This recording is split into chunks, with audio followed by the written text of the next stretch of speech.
창세기 45장으로 이제 넘어갑니다. 요셉이 시종하는 자들 앞에서 그 정을 억제하지 못하여 소리질러 모든 사람을 자기께 물러가라 하고 형제에게 자기를 알리니 때에 그와 함께 한 자가 없었더라.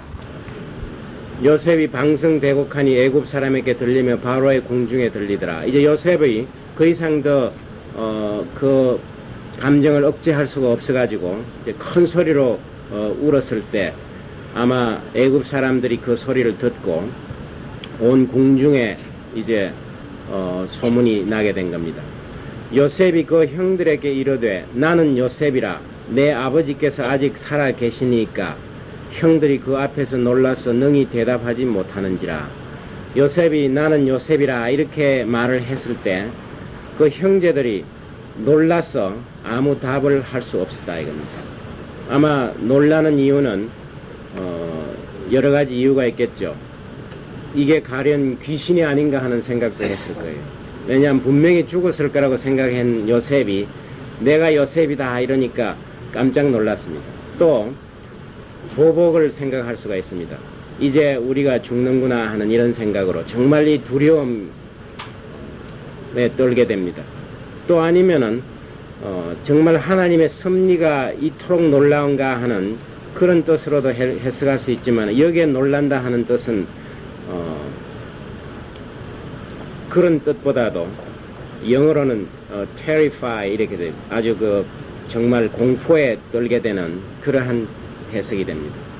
요셉이 형들에게 이르되 내게로 가까이 오소서. 그들이 가까이 가니 가로되 나는 당신들의 아우 요셉이니 당신들이 애굽의 판자라. 당신들이 나를 이곳에 팔았으므로 근심하지 마소서. 한탄하지 마소서. 하나님이 생명을 구원하시려고 나를 당신들 앞서 보내셨나이다. 정말 이 요셉의 신앙 고백입니다. 여기까지 이르게 된 모든 것들이 당신들이 나를 팔았기 때문이 아니고 하나님의 계획에 의해서 하나님의 뜻에 의해서 내가 오늘 당신들 앞에 서게 되었다 하는 그러한 놀라운 신앙 고백을 합니다. 이 형제들은 정말 자기네들의 그 시기심 때문에 미움 때문에 그냥 닥치는 대로 되는 대로 행동을 했는데 하나님께서는 이 잔인한 행동을 통해서 하나님의 뜻을 이루고 목적을 수행합니다. 우리가 이걸 볼 때 예수님 생각이 나죠. 예수님을 거짓 메시아라고 이렇게 그 빌라도에게 넘겨서 처형당하게 했습니다. 그러나 그것은 그 사람네들의 어떤 계획이 아니라 이 하나님의 뜻이 예수님이 십자가의 죽음으로써 우리의 죄를 사하고 우리의 생명을 주는 그러한 구원의 역사가 이루어진 겁니다. 그래서 우리 사도행전 2장 23절을 한번 찾아보겠습니다. 예수님에 관해서 사도행전 2장 23절 24절 이 189페이지에 있습니다. 예수님에 관해서 뭐라고 말씀하느냐 하면은 그가 하나님의 정하신 뜻과 미리 아신 대로 내어준 바 되었거늘 너희가 법 없는 자들의 손을 빌어 못 박아 죽였으나 하나님께서 사망의 고통을 풀어 살렸었으니 이는 그가 사망에게 매 있을 수 없습니다. 여기 보면은 너희가 법 없는 자들의 손을 빌어서 비록 예수님을 못 박게 죽게 했다. 법 없는 자라는 것은 그 당시 로마를 가리키는 말입니다. 율법, 그러니까 하나님의 율법을 받지 못한 그런 이방인의 힘을 빌어서 손을 빌어서 비록 예수님을 죽게 했지만 그러나 그것은 미리 하나님의 정하신 뜻과 아신 대로 내어준 바 되었다 이겁니다. 너희들의 계획이 아니라 하나님의 뜻이 너희들의 그 악한 행동 속에서도 이루어지게 되었다 하는 것을 나타냅니다. 바로 이 요셉이 그 형들에게 안심하게 하는 가장 정말 위안이 이거예요. 우리가 그 형제들에게 어떤 위안으로서 어떤 말로서 안심을 시킬 수 있겠습니까? 근심하지 마소서, 한탄하지 마소서, 하나님이 생명을 구원하시려고 나를 당신들 앞서 보내셨나이다. 그러니까 비록 우리 형제들 뿐만 아니라 애굽에 있는 많은 사람들의 생명을 구원하시려고. 그래서 우리가 하나님은 이스라엘 백성에만 역사하신다 이렇게 생각하면 안 됩니다. 여기 보면 분명히 애굽 사람의 생명을 구원하시는 것도 하나님의 계획입니다. 그래서 성경에서 보면은 처음부터 하나님은 모든 생명을 구원하시려고 특별히 이제 이스라엘 백성들을 사용했을 뿐이에요. 그 사람네들이 무대에 등장했을 뿐이고 하나님의 원래 목적은 모든 인류를 구원하시는 게 목적입니다.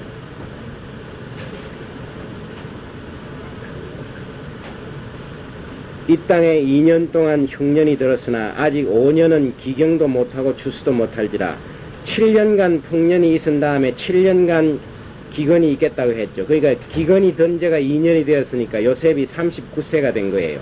원래 30세에 이제 발탁이 됐기 때문에 7년 플러스 2년 하니까 이제 39세가 된 나이입니다. 앞으로 5년 동안은 아예 밭을 갈지도 못할 거다 이겁니다. 하나님이 큰 구원으로 당신들의 생명을 보존하고 당신들의 후손을 세상에 두시려고 나를 당신들 앞서 보내셨나니 그런즉 나를 이리로 보낸 자는 당신들이 아니요 하나님이시라.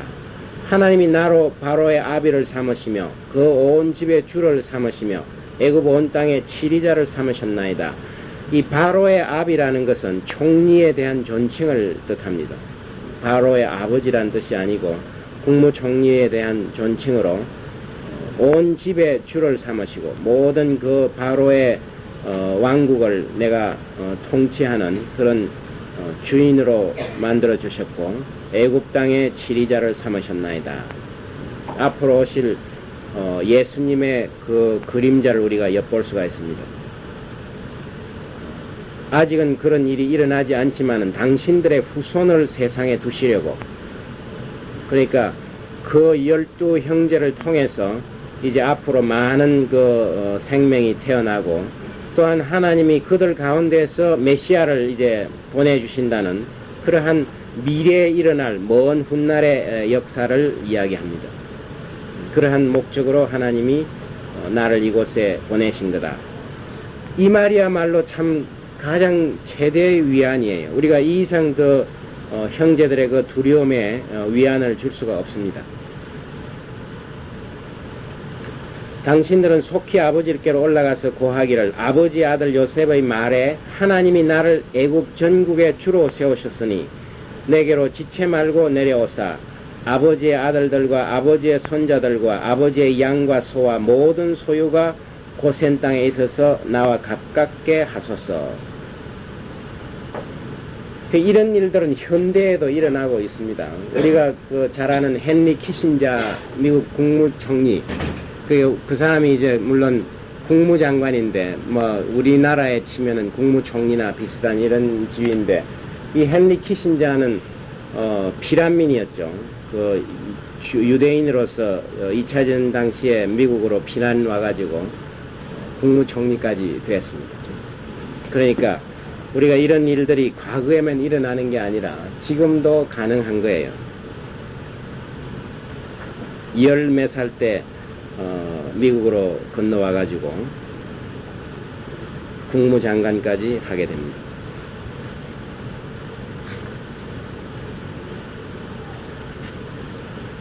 아버지의 아들들과 아버지의 손자들과 아버지의 양과 소와 모든 소유가 고센 땅에 있어서 나와 가깝게 하소서. 이 고센은 나일 그 델타, 나일강 하류에 있는 동쪽에 아주 비옥한 땅이 고센 땅이에요. 그러니까 나일강이 바다로 들어가는 그 부분에 아주 비옥한 땅이 있습니다. 흉년이 아직 5해가 있으니 내가 거기서 아버지를 동양하리이다. 아버지와 아버지의 가속과 아버지의 모든 소속이 결핍할까 하나이다 하더라 하소서. 그래서 이제 아버지를 고센 땅으로 모셔올 계획을 말을 합니다. 그래서 이제 형제들이 진정으로 서로 껴안고 울면서 화해하는 그런 장면입니다. 14절에 보시면은 자기 아우 벤야민의 목을 안고 우니 벤야민도 요셉의 목을 안고 우니라.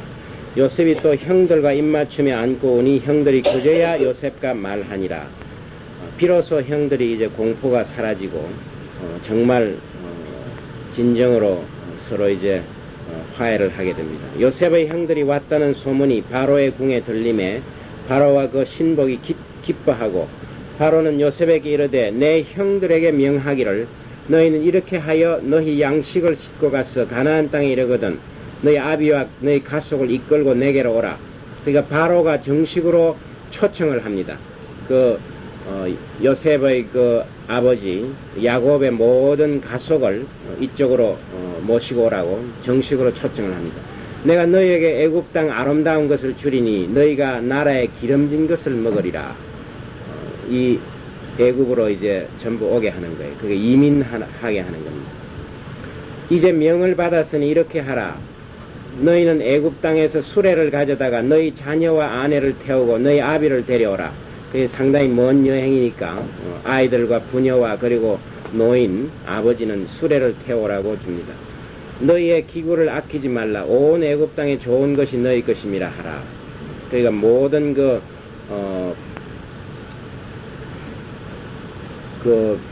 이사, 화물, 이 기구라는 게 belongings. 그러니까 그 사람들의 소속된 모든 짐들이나 이런 가재 도구 이런 거를 말합니다. 그런 거를 하나도 버리지 말고 다 가져오라.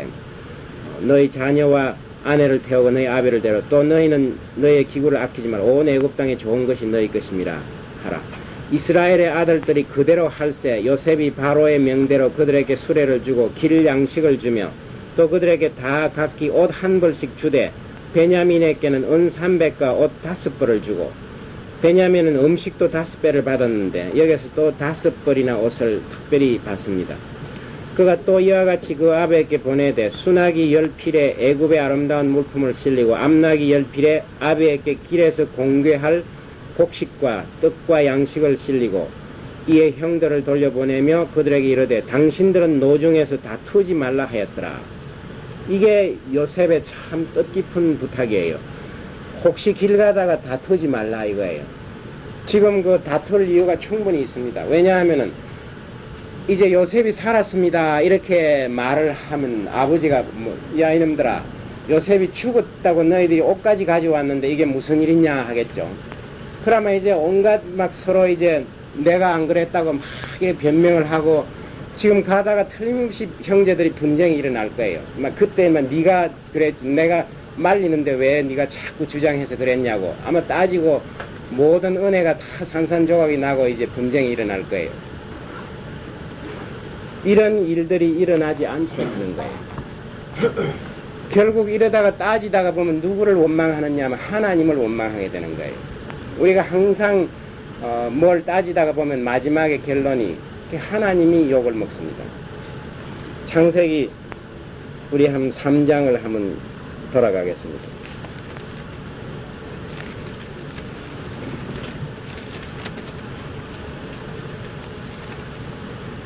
창세기 3장에 보시면은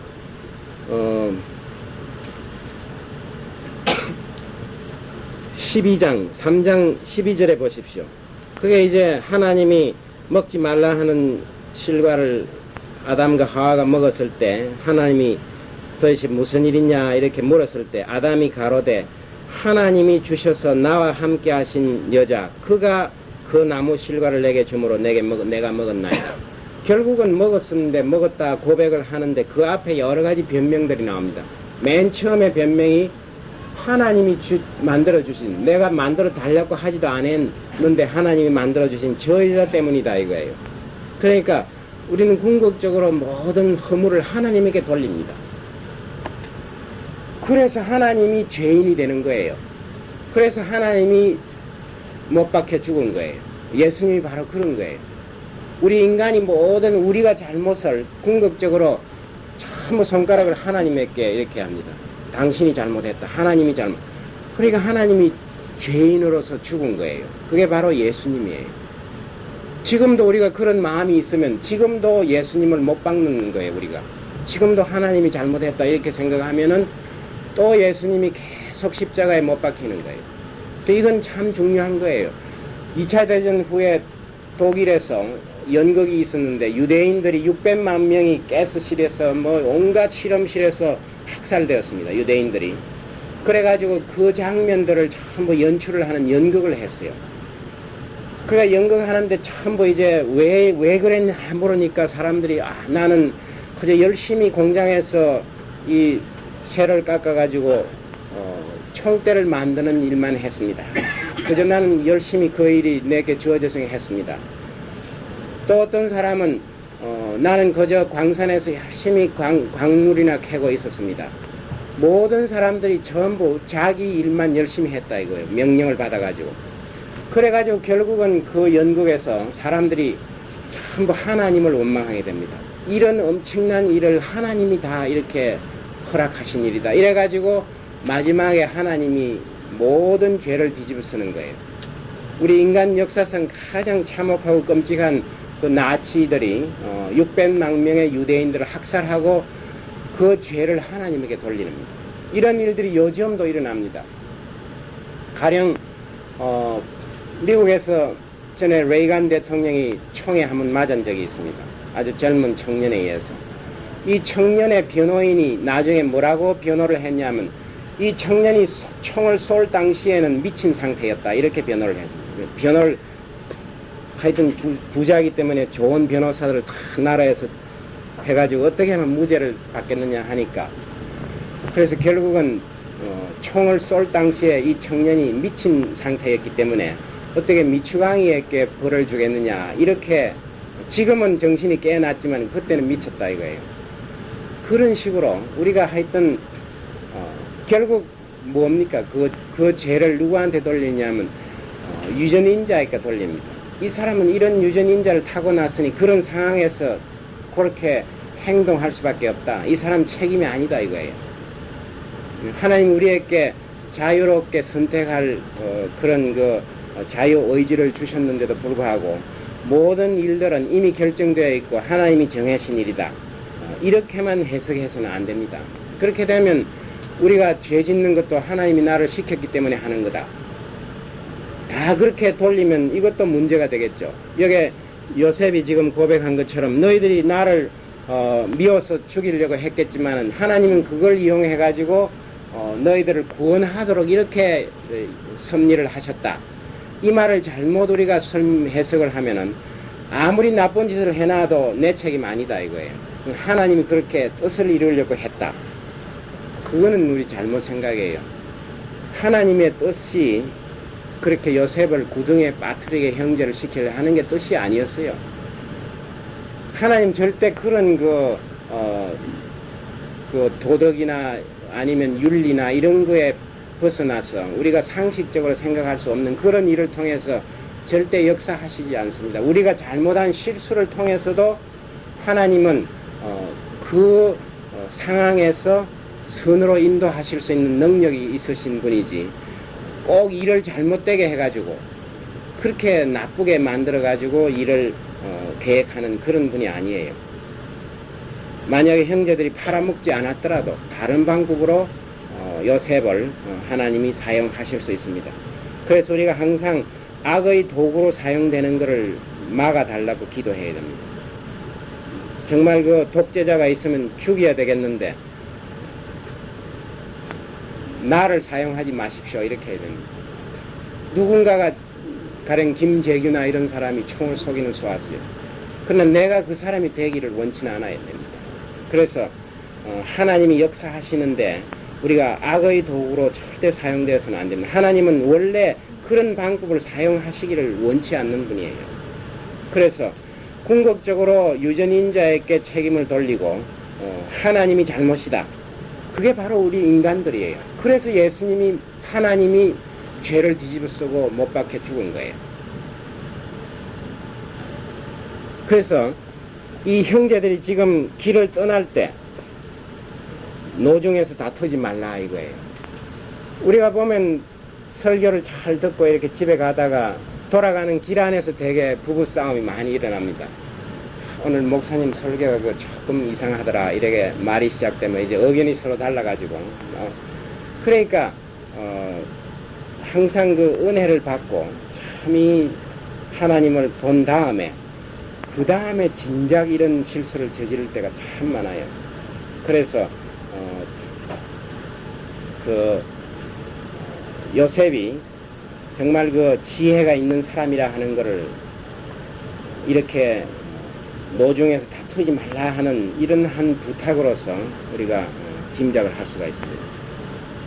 그들이 애굽에서 올라와 가나안 땅으로 들어가서 아비 야곱에게 이르러 고하여 가로되 요셉이 지금까지 살아있어 애굽 땅 총리가 되었더이다. 야곱이 그들을 믿지 아니하므로 기색하더니, 야곱이 아주 막 정신이 어루둥절해. 기색이라는 것은 이렇게 너무나 충격을 받아가지고 도대체 멍하니 이렇게 정신이 없어지는 걸 말합니다. 그들이 또 요셉이 자기들에게 부탁한 모든 말로 그 아비에게 고하매 그 아비 야곱이 요셉의 자기를 태우려고 보낸 수레를 보고야 기온이 소생한지라. 그러니까 그 수레를 본 다음에 아하, 이게 정말이구나 하고 깨닫게 된 거예요. 그 수레는 보통 사람들이 사용하는 게 아니라 바로가 사용하는 그런 수레이기 때문에 정말 놀란 거예요. 요즘 같으면 뭐 메르시데스나 이런 그 한 대가 탁 와가지고 저걸 보라고 말이죠. 저걸 타고 오라고 준 거라고. 그러니까 야곱이 막 깜짝 놀란 거예요.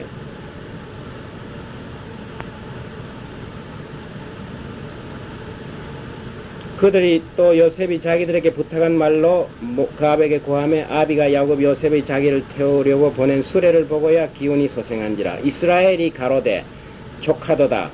여기 보면 야곱이라고도 나오고 이스라엘이라고도 나옵니다. 이 야곱이라는 이름 대신 하나님이 이스라엘이라 불러라 이랬죠.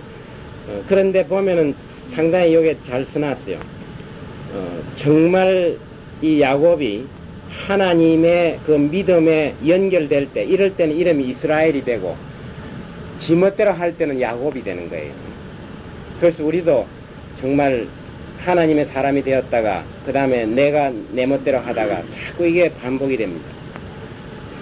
이스라엘이 가로되 족하도다. 내 아들 요셉이 지금까지 살았으니 내가 죽기 전에 가서 그를 보리라. 그러니까 뭐 잘잘못을 따지고 뭐 이런 것보다도 우선 요셉을 만나보는 게 너무나 긴박한 일입니다. 그래서 당장 내가 죽기 전에 가서 요셉을 보겠다 이렇게 결심을 합니다. 이스라엘이 모든 소유를 이끌고 발행하여 부엘세바에 이르러 그 아비 이삭의 하나님께 희생을 드리니 밤에 하나님이 이상 중에 이스라엘에게 나타나시고 불러 가라사대 야곱아 야곱아 하시는지라. 야곱이 가라되 내가 여기 있나이다 하매 하나님이 가라. 여기 보면은 이제 부엘세바로 내려가 가지고 여기에서 하나님께 번제를 드립니다.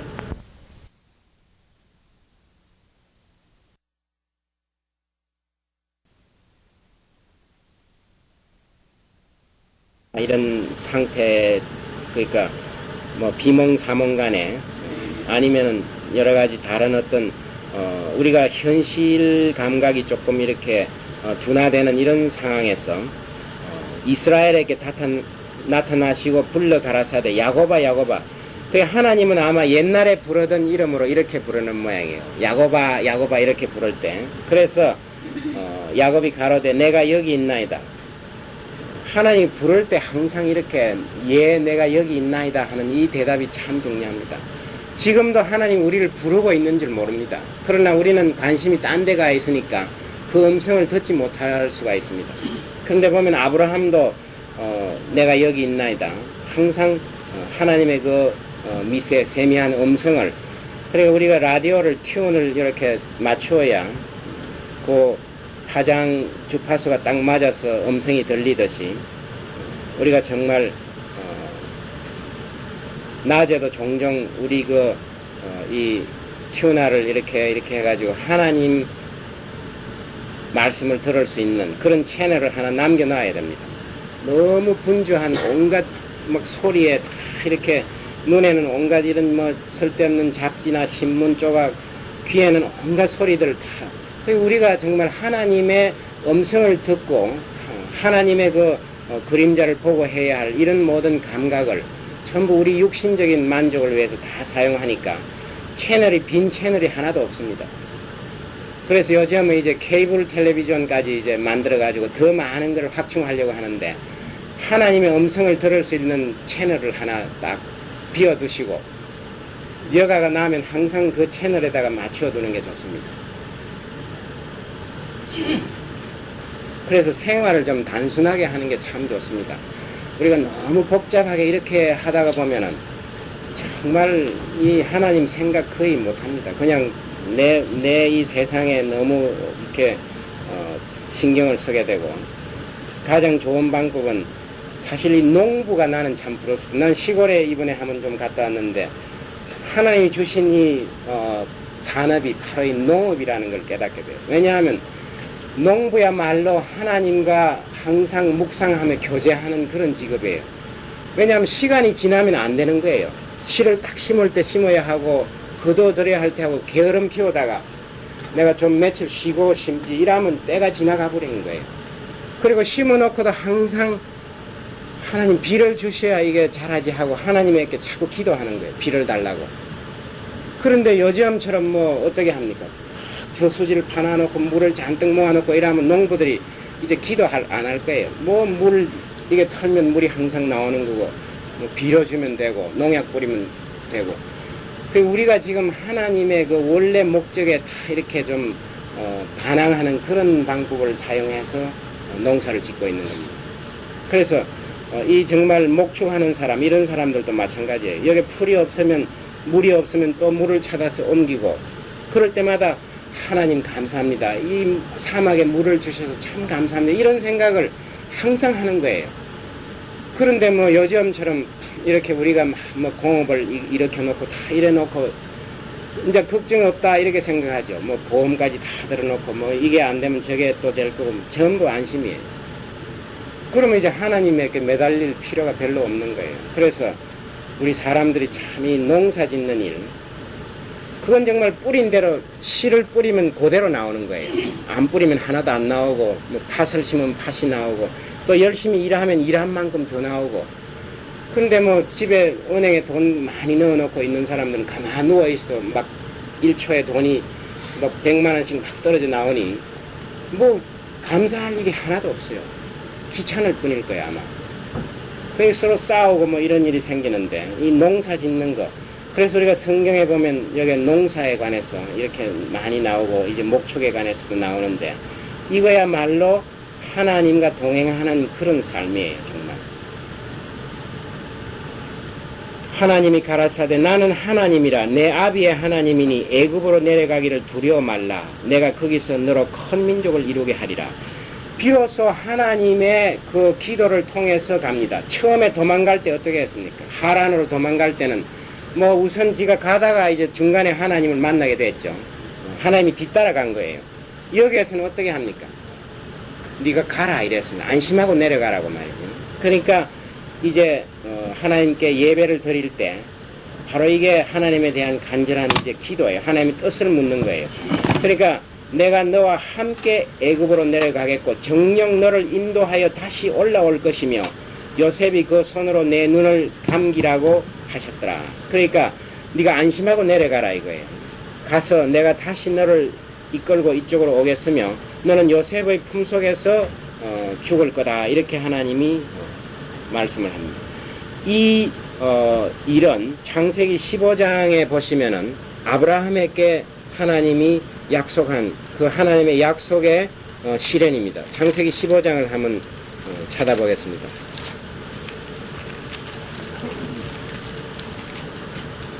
창세기 15장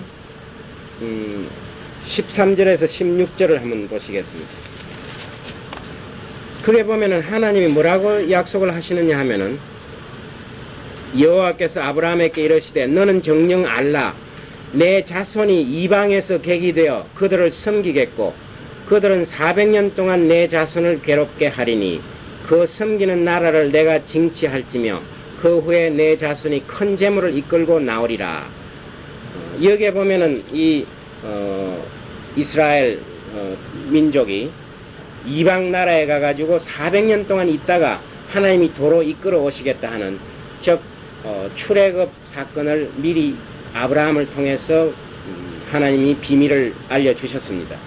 그래서 지금 여기에 일어나는 일은 그 창세기 15장 13절 16절에 말씀하신 그 일이 이루어지는 겁니다. 이제 이 야곱의 이들의 아비 야곱과 자기들의 처자들을 태웠고 생축과 가나안 땅에서 얻은 재물을 이끌었으며 야곱과 그 자손들이 다 함께 애굽으로 갔더라.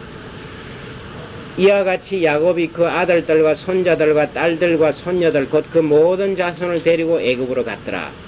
어느 면으로 보면 이게 이 창세기의 클라이맥스인지도 모릅니다. 사실은 이 이스라엘 백성에게는 가장 중요한 역사적인 사건이 출애굽 사건이에요. 어떻게 해서 그 애굽 땅에 수많은 이스라엘 백성들이 이주하게 되었는가 하는 그 기원을 여기에서 설명합니다. 이 사건을 위해서 지금까지 모든 기록이 기록되었다 이렇게도 생각할 수 있습니다. 애굽으로 내려간 이스라엘 가족의 이름이 이러하니 야곱과 그 아들들 곧 야곱의 맏아들 루벤, 그리고 여기 보면 이제 루벤의 아들, 그 다음에 시므온의 아들, 레위, 그 다음에 유다, 그 다음에 이제 이사갈, 스불론, 이 아들들은 전부 레아가 밧단 아람에서 야곱에게 낳은 자손들이라. 그리고 여기 보면 그 아들들과 손자들 이런 이름들이 다 있습니다. 그 부인이 4명이었죠. 2명은 정식 부인이고 나머지 2명은 첩들이었어요. 그래서 4사람의 몸에서 태어난 아들들과 손자들을 합쳐가지고 전부 70명이 내려갑니다. 70명. 그래서 여기 보면은 레아의 그 번속이 33명, 실바가 16명, 라헬이 14명, 빌하가 7명. 그러니까 여기 기록된 걸 전부 합치면 70명이 됩니다. 근데 70명 중 실제 내려간 사람은 66명만 애굽으로 내려간 거예요. 이걸 계산을 해보면은. 근데 70명이라는 거는 완전한 숫자예요. 7, 70 이런 그 숫자가 히브리 사람들에게는 완전한 숫자라 이렇게 생각이 되어서. 근데 이제 실제 보면 야곱, 요셉의 2 아들, 지금 요셉의 2 아들은 지금 현재 어디 살고 있냐면 애굽에 살고 있어요. 그래서 66명에다가 요셉하고 그 다음에 이제 야곱, 요셉의 2 아들 이렇게 합치면 70명이 되는데, 여기 보면 그 유다의 아들 중에 엘과 오난이 있었죠. 유다. 근데 이 유다의 아들 곧 엘과 오난과, 근데 엘과 오난은 이미 죽었죠. 그래서 이 사람들은 이미 죽었고, 그러나 그 계보를 따질 때 죽었지만은 지금 그 완전히 없어진 건 아니다 하는 이런 개념이 있습니다. 그 열조회로 돌아가 있다 이렇게 생각합니다. 그 집단적인 그런 사상이 참 강합니다. 이 이스라엘 백성들이 죽었지만은 우리의 조상으로서 아직도 완전히 사라지지 않고 어딘가 가 있다 하는 이런 생각을 합니다. 그래서 쭉 이렇게 하면은 전부 이제 70명인데, 그런데 우리가 이 성경 기록에서 조금 오차가 있는 부분이 있습니다. 사도행전 7장 14절을 한번 보십시오. 사도행전 7장 14절. 7장 14절. 여기 보면은 스데반 집사가 이제 그 이스라엘 그 백성들의 역사를 쭉 이야기합니다. 쭉 이렇게 이야기하다가 이런 말이 나옵니다. 7장 14절. 그게 보시면은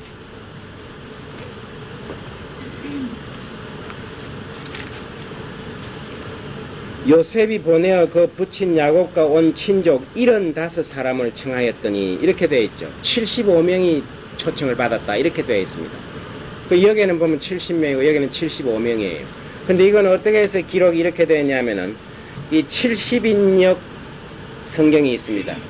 70인역 성경. 이건 뭐냐면 구약 성경을 헬라 말로 번역을 한 거예요. 그러니까 헬라 문명이 아주 발달할 그 당시에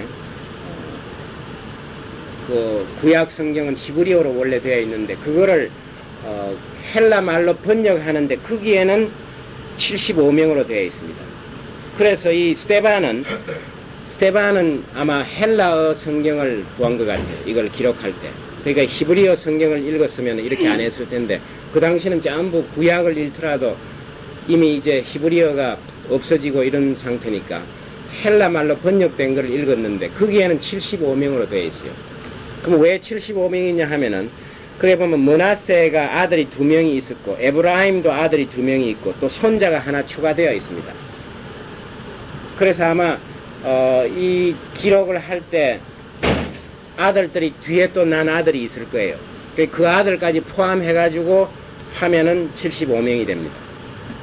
하여튼 그 12아들들의 그 자녀들 남자들만 여기에는 따졌습니다. 이렇게 해서 전부 70명이 내려갑니다. 근데 이 70이라는 숫자는 뭐 예수의 그 70인 증인이라든지 또 민수기에 보면 장로 70명을 세웠다든지 또 이제 신명기 32장에 보면은 그 나라 숫자가 전부 70개가 된다든지 또 구약 히브리 성경을 헬라어로 번역할 때 그걸 70인역이라고 했다든지 이런 걸 볼 때 이 70이라는 숫자가 상당히 히브리 사람들에게는 중요한 숫자가 됩니다. 성경 번역하는데 70명을 안 가지고 65명이나 뭐 이래도 될 텐데 70명으로서 이렇게 하게 한 거예요. 그래서 이제 쭉 어디까지 되느냐 하면은 도합이 70이었더라 여기까지입니다. 27절까지.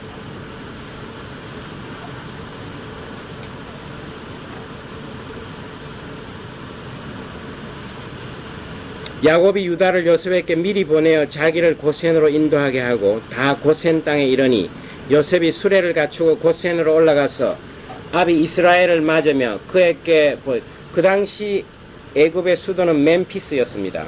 그러니까 멤피스가 아무래도 조금 더 밑쪽에 있으니까 고센까지 이제 마중을 갔습니다. 그 목을 어긋맞겨 안고 얼마 동안 울매 이스라엘이 요셉에게 이르되 네가 지금까지 살아있고 내가 네 얼굴을 보았으니 지금 죽어도 가하도다. 정말 이게 부모의 심정이죠. 정말 그 자식이 돌아올 때까지 이렇게 죽지 않으려고 애를 쓰고 며칠간 임종이 연기되는 이런 경우도 참 많이 봅니다. 근데 이 요셉을 보면은 참 그 꿈이 많았고 꿈을 꾸고 이제 그 꿈을 따라서 희망을 가지고 있습니다. 이 하나님이 이루어 주실 것 하는 그런 생각을 가지고 또 눈물이 많아요. 참 보면 뭐 항상 이렇게 자꾸 우는 장면이 나옵니다. 그래서 꿈을 따라 살면서 이렇게 또 눈물이 마르지 않는 이런 사람이 되어야 하는 거예요. 우리가 너무 꿈만 커가지고 아주 모질고 악한 사람처럼 이렇게 모든 것을 무슨 수단을 하더라도 이루고 말 거다 이런 사람이 되면 곤란한 거예요. 이 요셉을 볼 때 얼마나 그 감정이 우리가 참 이 눈물이 없어지는 것은 슬픈 일이에요. 내가 우리 아버지가 돌아가실 때 눈물이 안 나오더라고. 참 내가 한탄을 많이 했습니다. 그때 물론 나는 예수 믿지 않은 상태였고 우리 아버지가 무섭게 했기 때문에 손을 잡지를 못하겠더라고. 이렇게 죽었으면 아버지하고 손을 잡아야 될 거 아니에요. 근데 곁에 가가지고 가만히 이렇게 있는데 눈물도 안 나오고 그래서 이거 참 난감한 생각이 들더라고. 내가 이렇게 마음이 참 강팍한 사람인가 하는 생각이 들어요. 그래서 이 아이들 키울 때 참 나는 그래서 우리 딸아이를 키울 때는 항상 이렇게 안으면서 장난도 하고 뭐 이렇게 지금도 뭐 20살이 넘었지만 오면 이렇게 안고 뭐 밤에 이렇게 잘 때 옆에 가서 이렇게 안아주기도 하고 이게 피부가 닿아야 되는 거예요. 자녀들이 너무 이렇게 아버지가 근엄하게 이렇게 하면은 나중에 죽어서 손잡기가 이렇게 겁납니다. 그리고 부부간에도 물론이에요. 부부가 이렇게 떨어져서 오랫동안 이게 타치를 안 하면은 남처럼 만나면 부끄러워지고 이렇게 되는 거예요. 그러니까 항상 우리가 이렇게 피부로 접촉하고 가까이 이렇게 타치하는 게 참 중요한 일입니다. 요셉이 그 형들과 아비의 권속들에게 이르되 내가 올라가서 바로에게 고하여 이르기를 가나안 땅에 있던 내 형들과 내 아비의 권속이 내게로 왔는데 그들은 목자라 목축으로 업을 삼음으로 그 양과 소와 모든 소유를 이끌고 왔나이다 하리니 이게 아주 중요한 계획 중에 하나입니다. 이 지금 여기 왔기는 왔는데 요셉은 어떤 생각이냐 하면은 이 애굽 사람처럼 되어서는 안 된다 하는 생각을 합니다. 애굽 사람처럼 미신을 섬기고 하나님을 모르는 이런 동화가 되어서는 안 된다 하는 생각으로 여기 와서 곡식은 먹지만은 이 사람들과 분리를 시키는 이런 지금 계획을 갖고 있습니다. 그래서 이 목축업을 한다 하는 사실을 굉장히 강조합니다. 왜냐하면 애굽은 목축업보다는 농업이 아주 성행합니다. 나일강의 그 풍부한, 나일강이 범람을 하면은 그게 아주 풍부한 이런 비료들이 강에 또 범람해서 이게 밭에 오면은 그걸 가지고 몇 년 심으면 또 범람해가지고 또 이제 풍부하게 비료가지고 그래서 굉장히 비옥한 땅이에요. 그런데 이 사람네들은 유목민들을 참 멸시합니다. 이 목축하는 사람들은 아예 뭐 보면 재수 없다 이런 정도로 굉장히 꺼려하는 이런 상태입니다. 이걸 잘 이용합니다. 요셉이. 바로가 당신들을 불러서 너의 업이 무엇이냐 묻거든 당신들은 고하기를 주의 종들은 어렸을 때부터 지금까지 목축하는 자요온데 우리와 우리 선조가 다 그러하니이다 하소서. 그러니까 미리 일러줍니다. 너희들이 딴소리 하지 말고 우리는 지금까지 해온 거는 목축밖에 없다. 오로지 우리는 목축하는 사람이다. 이렇게만 말을 해라 이거예요. 그 당시 애굽 문명은 엄청나게 앞서 있습니다. 벌써 아브라함 시대 피라미드 같은 거 다 만들어 놨어요. 아브라함이 거기 갔을 때 피라미드 이미 다 만들어져 있습니다. 그러니까 오늘날 뭐 어떤 나라가 미국에 갔을 때 느끼는 그런 것보다 훨씬 더 차이가 많은, 격차가 많은 거예요. 이 이스라엘은 일반적으로 이 물질적인 여러 가지 이런 공업이나 이런 물질적인 문명이 굉장히 늦게 발달을 합니다. 그런데 바빌론과 이 애굽은 일찍이 천문학이나 이런 게 발달합니다. 그 제사장들이 옛날에 하는 일 중에 하나가 이 절기를 잘 기록하고 계산하는 게 중요했습니다. 그래서 이 사람들이 전부 천문학자들이었어요. 별을 관측해가지고 언제 뭐가 생기냐 이걸 아는데 심지어 기록 그 역사 BC 한 2000년 3000년 그 이미 그때 일식이 언제 있을 건가 이런 거 다 알았어요. 바빌론의 그 목사님들은. 그러니까 오늘날 목사님도 좀 그처럼 좀 잘 알면 좋겠어요. 이 우주의 모든 비밀이나 이 과학을 좀 그 당시는 목사님이 유일한 과학자들이었어요. 그래서 일식이 언제 있을 건가 계산을 해보고 아는 거예요. 그래가지고 딱 이렇게 숨겨놓고 공포를 합니다. 맨날 몇 시에 해가 없어질 거다 이렇게 하는 거예요. 그럼 사람들이 웃기지 말라고 말이 해가 어디에 없어지느냐고. 그러다 갑자기 해가 없어지면 그 목사님을 얼마나 믿겠어요 사람들이. 우리 목사님은 참 어떻게 그걸 다 아시느냐고. 그래서 권위가 상당히 있었습니다 그 사람들이. 그리고 애굽에서도 주로 이제 뭐가 발달했냐면 나일강이 자꾸 범람하니까 논이 경계가 없어지는 거예요. 밭이 다 경계가 없어지니까 그 다음에 이제 청량하는 것을 해야 됩니다. 왜냐하면 기준점을 하나 잡아가지고 요 아무개는 요만큼은 누구 땅이다 요런 걸 도로 또 원래대로 만들어야 되는데 기하학이 굉장히 발달했습니다. 이 면적을 측정하는 거라든지 삼각법이라는 이런 거가 이 헬라 피타고라스나 뭐 이런 사람 훨씬 이전에 유클리드나 이 사람들보다 훨씬 전에 엄청난 기하학이 발달했습니다. 그 피라미드 사는 그게 보통 되겠습니까? 이렇게 사올라 가다가 보면 이가 안 맞고 아마 잘 안 될 거예요. 미리 계산 다 해가지고 사올리는 거예요. 그러니까 엄청나게 그런 학문이 발달했는데 이런 거를 주로 한 사람들이 목사님들이에요.